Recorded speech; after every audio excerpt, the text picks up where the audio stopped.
Welcome to Chapter 21, Partnerships, in our first online meeting. As you notice from your reading, Chapter 21 is relatively lengthy. Accordingly, I decided to split the lecture videos into two parts. In this first video, we'll examine what's a partnership and how is a partnership formed. So what do I mean by a partnership? I don't mean a domestic partnership, as with Oprah and Stedman. I mean an association formed by two or more persons with the intent of earning a profit by carrying on a trade or a business. In exchange for money, property, labor, or skill, each partner expects to receive a share of the corporate profits. Partners can be any quote-unquote person, be it an individual tax filer, a corporation, a trust, or an estate. However, the entity itself must be unincorporated. The entity cannot be a corporation, trust, or estate. And finally, partnerships, like sole proprietorships, are flow-through entities.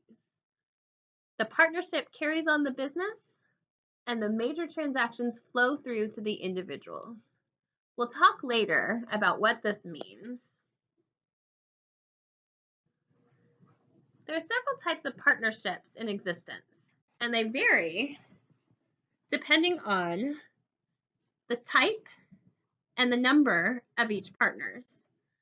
Let's look at some of these differences in a general partner and a limited partner. A general partner is involved in all company decision making. They're tasked with operating and conducting business for the organization, whereas a limited partner is not. A general partner is liable for personal debt in the partnership. That is the debt that they contributed, the debt they incurred themselves, as well as all entity debt. A limited partner is liable only for those agreed upon partnership debts, either debts that they contribute to the partnership, debts that they contract for, or what they contributed to the partnership itself.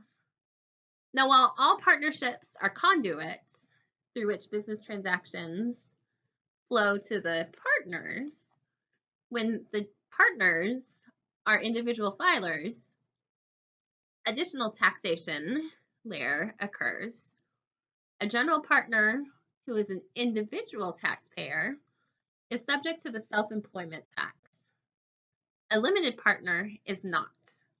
Accordingly, the IRS tends to be skeptical of limited partners who quack like a duck, walk like a duck, and act like general partners. Now, what makes the difference between some of these popular partnership forms? If the partnership has only general partners, a general partnership. General partnerships have two or more general partners who are each involved in the decision making, who are each involved and responsible for paying the debt, and if they're individuals, are each subject to the self-employment tax. If a partnership has at least one general partner and at least one limited partner, it's called a limited partnership. The general partner is wholly liable for the partnership debt, whereas the limited partner is only liable for their own contributions. A hybrid form exists if two or more member or partners have traits as both general partners and as limited partners. The most common forms are the limited liability company and the limited liability partnership. The two types of hybrid partnerships that the textbook discusses are limited liability companies and limited liability partnerships. My friend Kimberly's business, Sugarista, is a limited liability company. She chose that business ownership form because she didn't want creditors coming after her personal assets, only after the business's assets. But she wanted to retain full participation in decision making. A disadvantage that the textbook discusses with regard to limited liability companies is the fact that they're still relatively new. Accordingly, there's not much case law and precedent when it comes to determining tax treatment of the LLC. Most of the major law firms and accounting firms operate as limited liability partnerships. They're managed and operated like a general partnership. Each partner is liable for the partnership's contractual obligations or the debt that the partnership incurs to perform partnership operations. However, individual partners are not liable for the malpractice of their partners, only for their own malpractice. This means that if a partner commits a fraud, gets sued for malpractice, then the other partners aren't on the hook for their malpractice. Now, as we said earlier, partnerships are a conduit. Individual partners, be they corporations, other partnerships, estates, or trusts, contribute time, energy, and money to the partnership. The partnership conducts business, and the partnership returns profits to the individual contributors. I'm going to illustrate the aggregate and the entity concept using the characters from The Office. If you're a fan of the show, you may remember in one of the seasons, Michael Scott and some of his associates got fed up with the corporate BS, so they decided to start their own company. Let's imagine that this company is a partnership. The aggregate theory of partnership states that partnerships are a collection of taxpayers that are joined in an agency relationship. The individuals in the partnership seek to earn a profit, and they seek to protect each other and protect the partnership's interests. But the partnership is also an entity in and of itself. The partnership makes decisions on certain business items, and those business items are explicitly relevant to the entity. Combined, we see how the tax laws are structured to reflect both the aggregate and the entity theory of partnerships. Certain partnership rules apply to the aggregation of partners, and certain partnership rules apply to the entity as itself. Now we can think of the aggregate and the entity using the accounting equation that you learned in your very first accounting class. Assets equal liabilities plus equity. But instead of thinking about this from the accounting equation perspective, we're going to think about this from the perspective of the inside basis, which is the assets and the liabilities that comprise the partnership and are owned by the partnership, and the outside basis, which is each partner's individual basis in the partnership. What they put in to the partnership is equal to the assets within the partnership. And that's what this last paragraph says.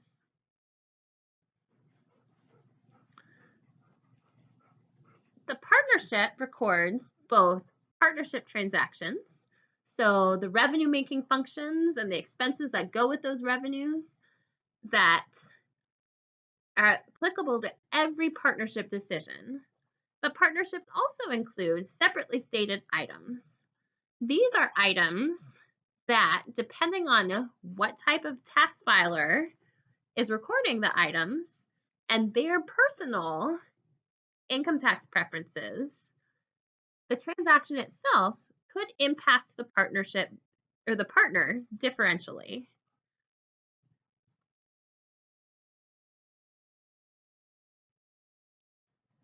A key thing to remember about partnership basis and partnership ownership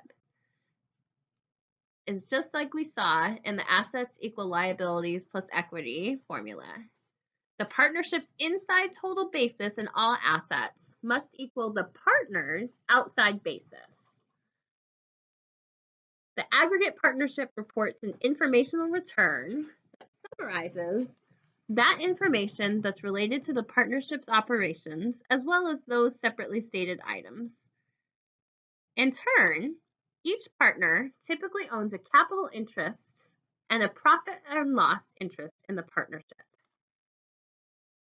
The capital interest is measured by the partner's capital sharing ratio, so how much they kick into the business, whereas the profit and loss interest is what percentage of the profits that individual partners will get. Now, this can be equal to each other, the capital interest and the profit and loss sharing, but they can also be disequal to each other. Is that a real word? Disequal? It works. So when a partnership is formed, partner contributions are generally tax-free. We saw this when we looked at corporations. What a partner kicks into the partnership is considered a direct transfer and is not subject to gain or loss. The partner takes a substituted basis in the partnership interest. The partnership takes a carryover basis in the assets it receives. Now let's think about what that means. Let's say Michael Scott contributed antique desks to their spin-off company that were valued on the books at $8,000 and could be sold at market rate for $20,000. The partner, Michael, gains $8,000 as a share of the partnership. The partnership takes the carryover basis in the assets. The partnership now has $8,000 worth of equipment on the books. Michael has a share of a partnership worth $8,000 on the books. But Dr. T, you say, his desks, he could sell them at market price for $20,000. What then? When the corporation sells the desks, if they decide to sell the desks, Michael would recognize a gain. Now let's say the corporation sold the desks for $25,000. In that case, Michael would be personally responsible for the $12,000 gain between the basis when he contributed the desks and what the desks were worth when he contributed them to the partnership. He would take his portion of the remaining $5,000 as additional gain. Now, since this is a tax rule, there are of course exceptions. Marketable securities. When a partner contributes these to a partnership, the partner generally takes the market value, the gain or the loss, immediately because there's just too much unpredictability about what can happen with a security. Another is contributions disguised as a sale. If a partner contributes property and then sells it immediately thereafter, the IRS will think it's actually a sale, in which case they'll hit the partner for the immediate gain treatment. And finally, services. As we saw with our corporations, contribution of services are generally compensated as ordinary income. Now let's talk about the holding period. When a partner contributes a new asset, the holding period of the partnership basis is contingent on the type of assets contributed. If it's a capital gain property, it's a capital asset and it takes the basis. If it's other property, it's as of the date of the partnership incorporation. For the partnership itself, the holding period on the asset includes whatever time period the asset was held prior to being contributed to the partnership. Now let's talk through a couple of other issues related to contributed property. First, depreciation method and amortization. The partnership generally steps into the shoes of the contributing partner and assumes their depreciation schedule and calculations. So if Pam Beasley contributed printers, the new partnership would use the same schedule for depreciation as Dunder Mifflin did. Likewise, if the new partnership carried in some goodwill from when Sabre acquired Dunder Mifflin, this would follow the same amortization schedule as before. Finally, The character of gain or loss triggers the treatment of this contributed property. For instance, a partner can contribute inventory that carries the ordinary income property, in which case there's no gain or loss, only income. For capital loss property, if the property is contributed with a known capital loss and then dumped within 5 years of the contribution, it triggers a capital loss when it's sold or ditched, but the loss is limited to the built-in loss amount that's known when the asset is contributed. Certain partnership decisions are made by the partners, whereas others are made by the entity. For example, partnership decisions include what taxable year to use, what method of accounting to use, how to treat organizational expenses and startup expenses, what depreciation methods to use, what inventory method to use, and how to treat R&D expenses. The common theme here is that each of these items, the treatment is entity-wide. Individual partnership decisions pertains to how to deal with the loan amount and the property value of any property they contribute, which is something individually based, and whether to take a deduction or credit for taxes paid to foreign jurisdictions. The partnership may incur these transactions, but because their treatment depends on what type of filer you are and what your own personal preferences are, the individual partner is ultimately responsible for determining its course. So let's talk quickly about some of the specifics of these costs that are incurred by the entity itself.